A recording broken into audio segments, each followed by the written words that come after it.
Hello again, everybody, and welcome inside another edition of Todd Talk, a weekly presentation of Oklahoma Baptist University's Department of Athletic Communications. Last week, we talked men's basketball. Today, we talk women's basketball here on this edition of Todd Talk, and we welcome in first-year head women's coach, Bo Overton. Coach, how have you been during these challenging times? Seeing everything that you guys have put together this fall, it's just an honor for me to be on here with you guys, and I think is with everything going on, we're doing fine. It's kind of that deal where you just do what you can to be prepared. We're trying to get our players accustomed to the classroom and get a little stronger in the weight room, and they're doing a great job. And when they tell us we can play, we're going to be ready. Well, I have to ask you, it's been kind of challenging for you because in mid-March, you were named as the new women's basketball coach on Bison Hill, the 10th in program history, and then all of a sudden, it almost seems like the world comes to an end. Did that affect anything in terms of your transition in trying to get your program established and roots grown at OBU? I think that, first of all, I think you go back to the players that were signed here early. That gave us a good base of new players coming. And then with us adding the 3 players late, that I had talked about, I'd been recruiting them and talking to them, for Oklahoma City. So I think it was an easy transition for both them and us to just come back on over here to OBU. And so that gives us a good base of our new players, and really looking forward to hopefully, here soon, getting them on the floor and watching them play. What has recruiting been like for you? Because obviously there's not competition going on right now. We live more in a virtual world. Have you had to change the way you approach prospective student athletes? I think we were lucky because of, just basically being in the same area, taking a new job in the same area, knowing all the players in this area. I think it's ran very smoothly, and we've got 4 commitments for next year done, and really excited about those new players. And and what's amazing is half of that was really done without being able to go out and see anyone or them coming here. So I think it was just the relationships that we had with coaches, high school coaches, AAU coaches, and also seeing them as they've gone from a 10th grader to an 11th grader, and seeing them in the summer. And I don't really think that much really changed for us last year as far as recruiting went. Well, I think I asked you this the day that you were hired, but I'll ask you again because maybe some people did not see that. What was the draw to OBU? Obviously, you're familiar with the program. You're familiar with the tradition of Bison Hill, having grown up 45 miles down the road in Ada. So it certainly wasn't something you didn't know about, but you had things really going well at OCU. What was the attraction to making the step up to Division II?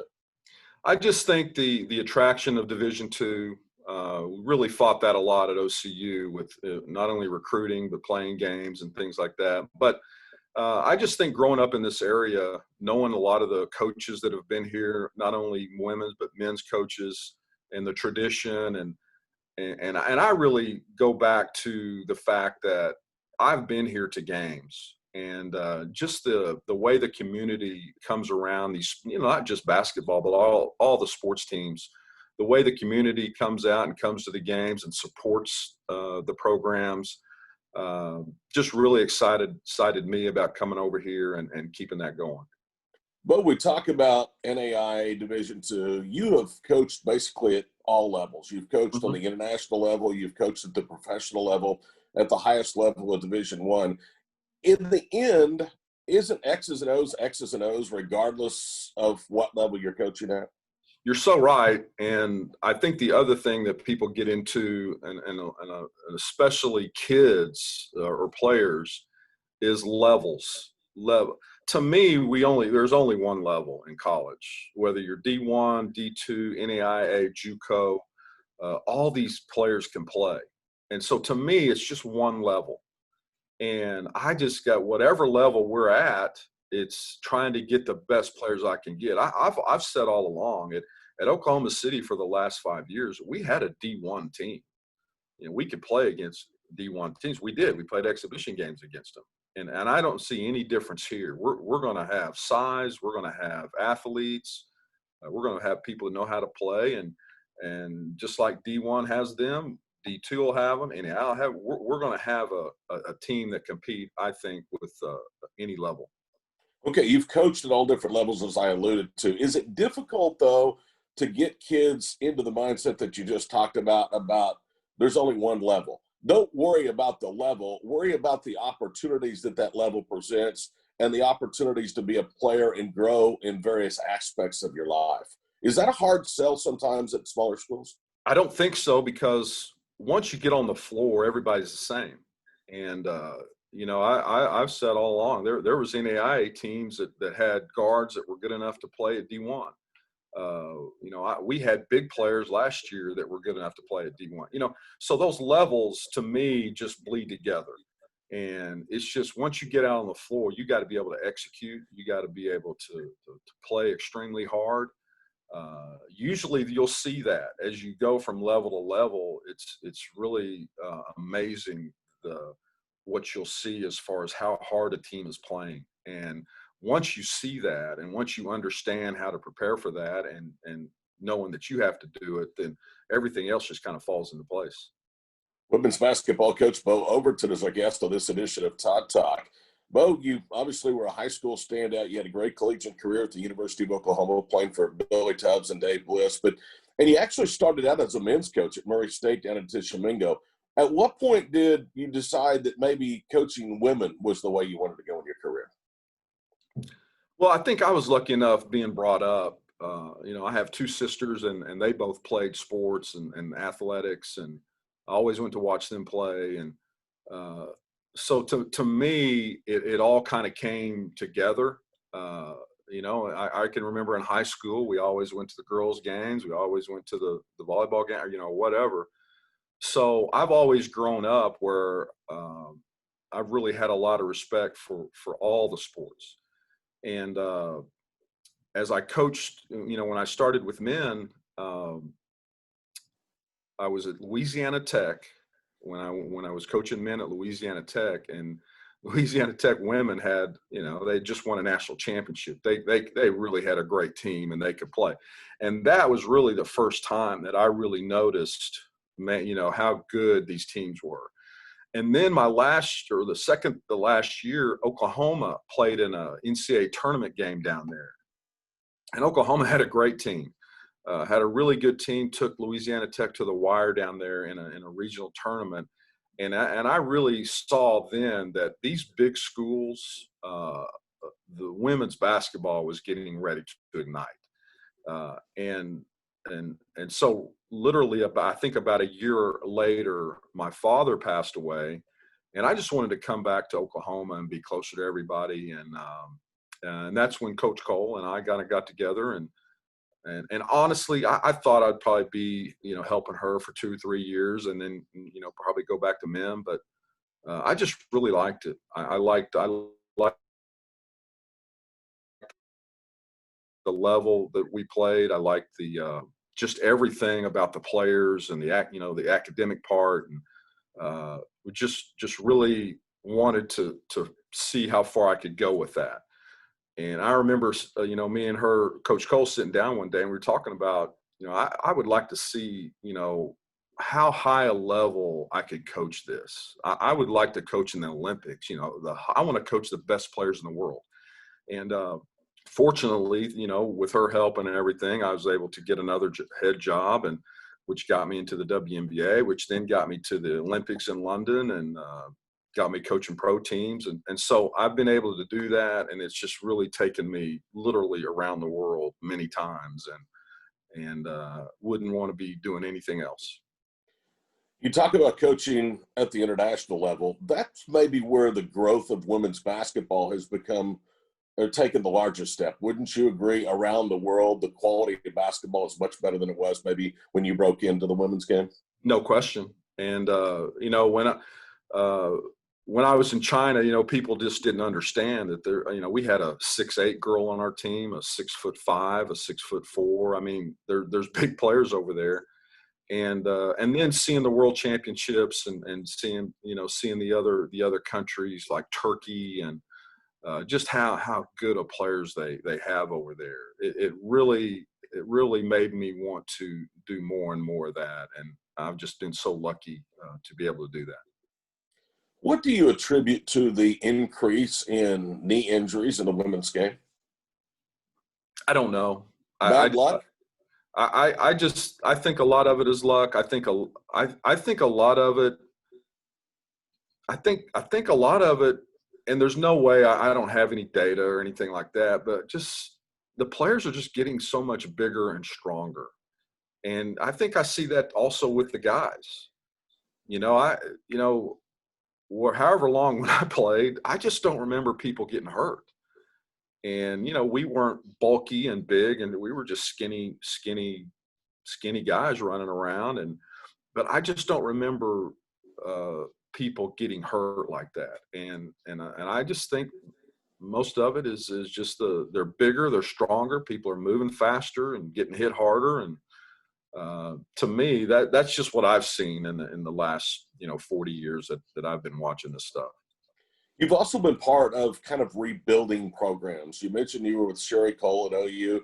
People may forget that before Sherry was hired, OU had talked about shuttering that program, and you guys combined to eventually get them to a Final Four. OCU, who has great tradition, their program was down a little bit before you took it over. What is it about you that's kind of the program whisperer, if you will, being able to turn programs back around? Oh, I think, some of it, of course, like anything else, is a lot of luck. But I think the biggest thing I've tried to do, and I got a lot of this from Coach Cole and a lot of the coaches I've been with, of course, but I just think the type of people you bring into your program, their families, their parents, literally it all fits together. And because, you're in, we talk about this now, but you're in such a bubble with each other where you're every day trying to push each other, and it's just not easy. It's not easy to win, or everybody would win.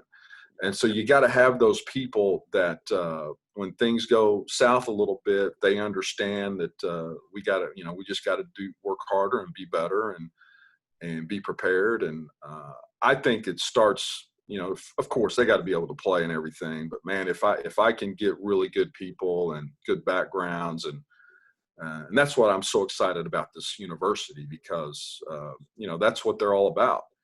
And I think the type of people I've been bringing in and the type of people that can play, I think fits this place perfectly.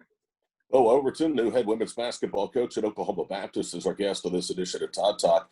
Bo, we talked about differences in classifications, D1 to NAI to D2 and such. Maybe one of the biggest differences is just in the size of the staff. At the D1 level, you have several assistant coaches. In smaller colleges, you have one. And having said that, I think you really, really feel good about your new assistant coach, Brendan Siegler, that you brought with you. I was talking to somebody about this the other day, that you watch TV nowadays and there's 14 people in a suit down there. Yeah.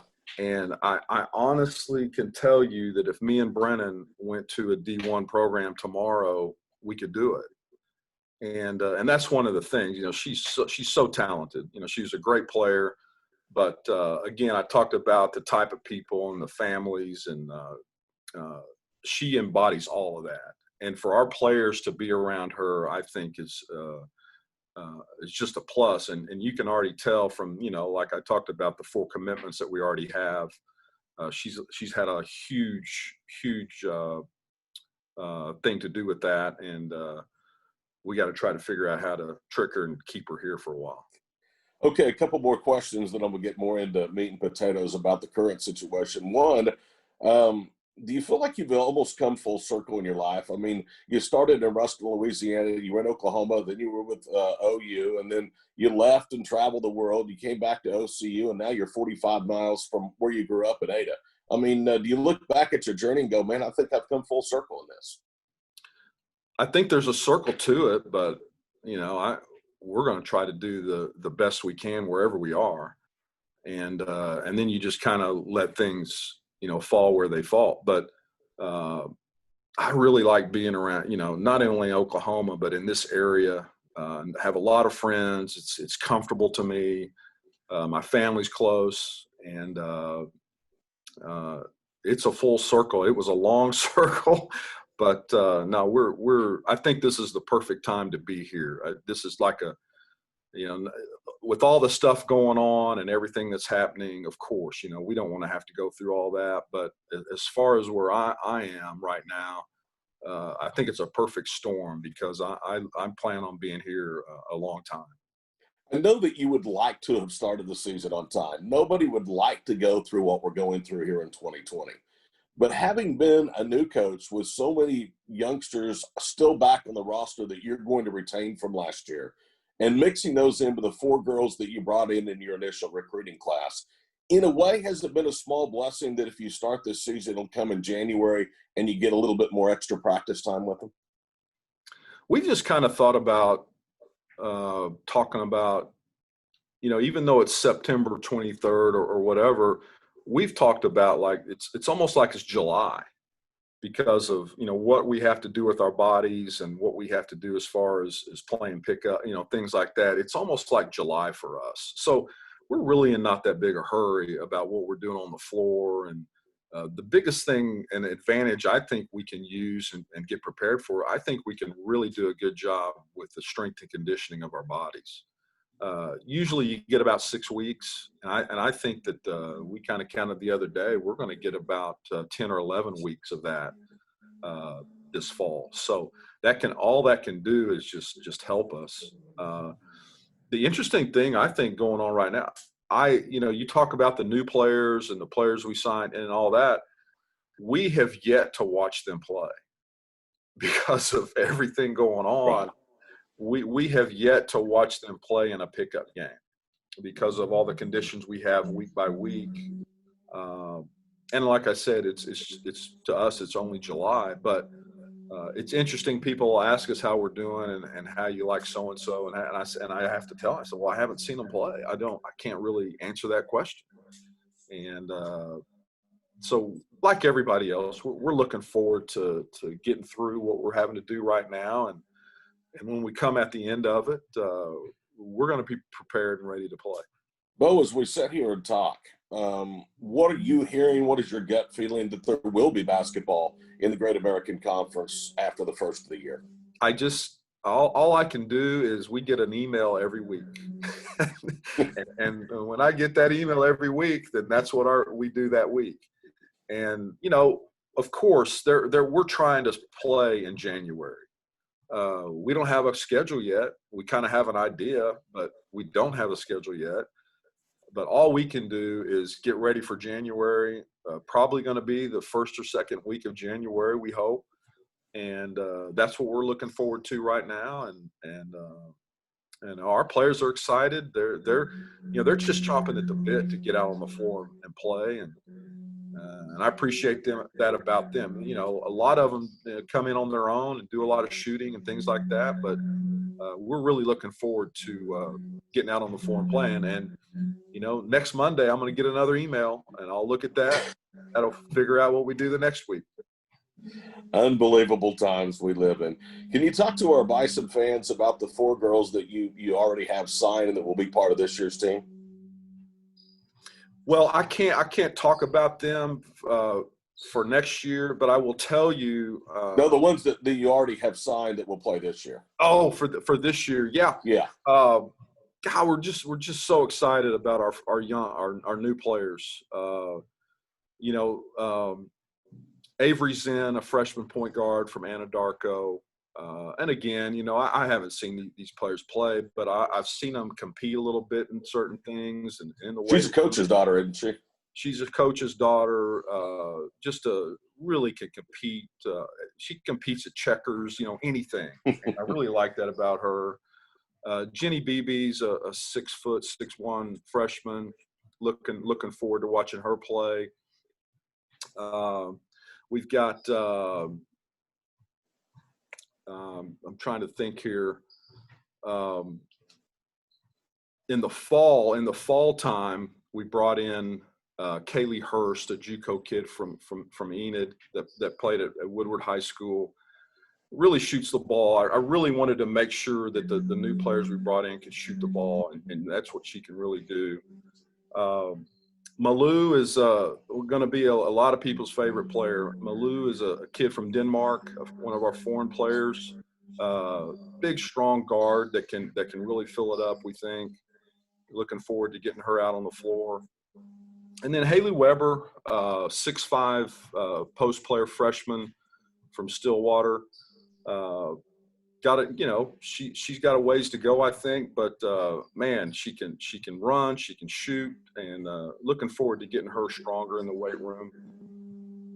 And then you go through that list of players, and it's kind of, we got a little bit of everything.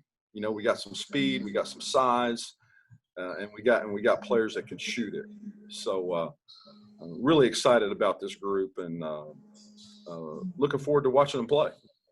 Hopefully we get to do that soon. Okay, Bo, to tell you how your life has come full circle, all right?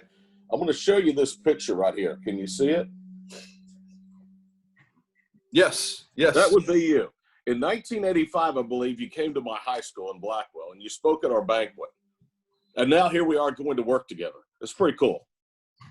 Hey, it's a circle, and I'm so excited to be around you guys, and really looking forward to having a lot of fun. How's the move coming? I told you earlier, you're really not moved until the TV's working. So until I get my TV working, there's only boxes in the room. That's great. Coach, appreciate the time. Good to see you, and we'll look forward to working with you this season. Thank you, my friend. Bo Overton, the head women's basketball coach at Oklahoma Baptist, our guest on this edition of Todd Talk. Join us again soon for another edition of Todd Talk, a presentation of OBU's Athletic Department of Communications. So long, everybody.